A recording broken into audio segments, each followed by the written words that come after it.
नमस्कार, मेरा नाम उन्नति अग्रवाल है। मैं बीपीटी सेकेंड ईयर की स्टूडेंट हूँ। लॉकडाउन के इस मुश्किल वक्त में शारीरिक और मानसिक दोनों ही तंदुरुस्ती बहुत जरूरी है। इसीलिए मैं आज आपको कुछ बहुत ही सरल आसन बताने वाली हूँ जिसे आप आराम से अपने घर पर कर सकते हैं। हमारा सबसे पहला आसन है ताड़ आसन। इसे पाम ट्री पोज भी कहते हैं। इसको करने के लिए सबसे पहले अपने पैरों को 2 इंच की दूरी पर ले आएं। इसके बाद अपने हाथों को ऊपर की ओर उठाएं और इस तरह अपनी कलाइयों को बाहर की ओर मोड़ लें।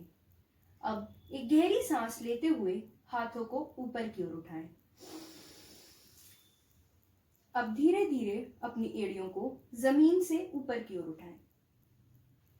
अब इस मुद्रा में कम से कम 10 से 15 सेकंड तक बिना अपना संतुलन खोए सामान्य गति से सांस लेते हुए ठहर जाएं। इसके बाद एक गहरी सांस छोड़ते हुए अपनी एड़ियों को जमीन की ओर रखें।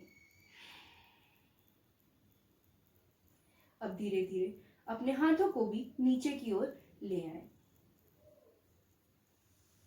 इस आसन को करने से हमारी जांग, घुटने और एड़ियां मजबूत होते हैं और इससे हमारे शरीर की जो मुद्राएं यानी कि पोस्चर्स होते हैं वो भी बेहतर हो जाते हैं। हमारे अगले आसन का नाम है पादहस्त आसन।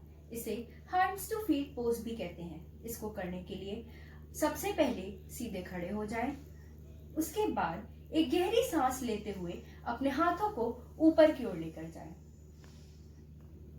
उसके बाद अब धीरे धीरे सांस छोड़ते हुए अपने हाथों को नीचे की ओर लेकर जाएं। अपने आप को उतना ही झुकाएं जितना बिना शरीर पे तनाव डाले आप झुक सकें। इस मुद्रा में कम से कम 15 से 30 सेकंड तक ठहरने की कोशिश करें। इस दौरान अपने सांस लेने की गति को सामान्य रखें। अपने हाथों से जमीन को छूने की कोशिश करें। अब धीरे धीरे एक गहरी सांस लेते हुए ऊपर की ओर आए। अब सांस छोड़ते हुए अपने हाथों को नीचे की ओर ले आए। इस आसन को करने से हमारी रीढ़ की हड्डी लचीली होती है और मासिक धर्म की जो पीड़ा होती है यानी कि मेंस्ट्रुअल साइकिल का जो दर्द होता है उससे भी आराम मिलता है। अब हमारे दूसरे आसन का नाम है अर्धचक्र आसन। इसे हाफ व्हील पोज भी कहते हैं। इसको करने के लिए सबसे पहले सीधे खड़े हो जाएं। उसके बाद अपने हाथों से अपनी कमर को सहारा दें। ध्यान दें कि आपकी उंगलियां सटी होनी चाहिए ताकि आपको एक अच्छी पकड़ मिले। इसके बाद सांस को भरते हुए अपनी गर्दन को पीछे की ओर झुकाएं। कम से कम इतना झुकाएं कि आपको अपनी गर्दन की मांसपेशियों पर तनाव महसूस हो। इसी मुद्रा में आपको कम से कम 15 से 30 सेकंड तक रुकना है। इस दौरान आपकी सांस की गति सामान्य रहेगी। 30 सेकंड बाद आप अपनी रीढ़ की हड्डी को सीधा करें और अब सांस छोड़ते हुए अपनी गर्दन को भी सीधा कर लें। इस आसन को करने से हमारी सांस लेने की क्षमता बेहतर होती है और हमें सर्वाइकल स्पॉन्डिलाइटिस यानी कि गर्दन के दर्द में भी आराम मिलता है। हमारे आखिरी आसन का नाम है नाड़ी शोधन प्राणायाम, जिसे अनुलोम विलोम प्राणायाम भी कहते हैं। इसको करने के लिए सबसे पहले सुखासन में आ जाइए। यदि आप जमीन पर बैठने में असमर्थ हैं तो आप इसे कुर्सी पर बैठकर भी कर सकते हैं। ध्यान रखें कि आपकी रीढ़ की हड्डी और सिर एक सीध में होने चाहिए। इसको करने के लिए आप दीवार का भी सहारा ले सकते हैं। आपके दोनों हाथ इस प्रकार आपके घुटने पर होने चाहिए। अब अपनी आंखों को बंद करके 3 से 4 बार गहरी सांस भरें और छोड़ें ताकि आपका शरीर सामान्य गति पर आ जाए।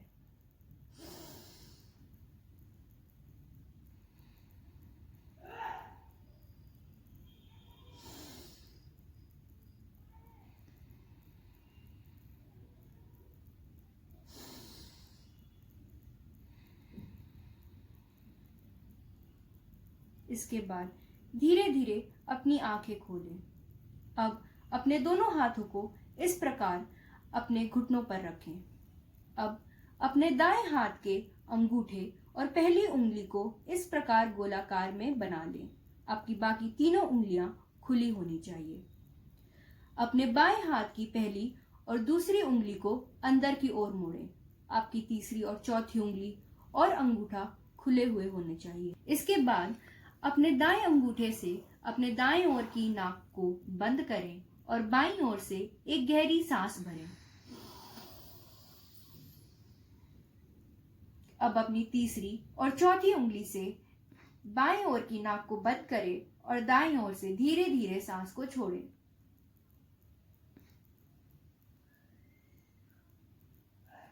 वापस से दाईं ओर से ही एक गहरी सांस भरें। अब अंगूठे से बंद करें और बाईं ओर से धीरे धीरे छोड़ें।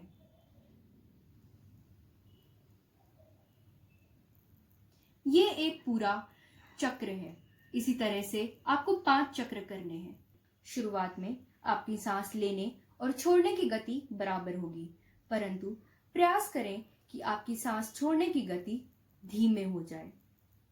इस आसन को करने से हमारा मानसिक तनाव कम होता है और शांति प्रदान होती है, और ये प्राणायाम हृदय रोगियों के लिए बहुत लाभकारी है।